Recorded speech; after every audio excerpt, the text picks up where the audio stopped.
এই যে আপনাদের বিএনপির বড় নেতা প্রেসিডেন্ট প্রধানমন্ত্রী ছিলেন তিনবারে প্রধানমন্ত্রী বেগম খালেদা জিয়া, তার ছেলেরে যখন এইরকম বিভিন্ন অত্যাচার করলো, মাজা মুজা সব ভাঙিয়ে দিয়ে শেষ, অনেক লেভেলের সময় করে নাই।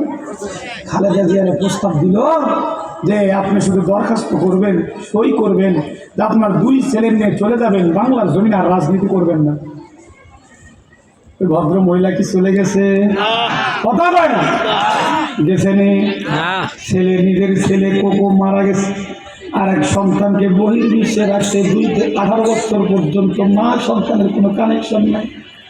তারপরে ওই ভদ্র মহিলা জীবন মৃত্যুর সন্নিক্ষণে এয়ার অ্যাম্বুলেন্স পর্যন্ত রেডি করা হলো, বিদেশের মধ্যে নেওয়া হবে।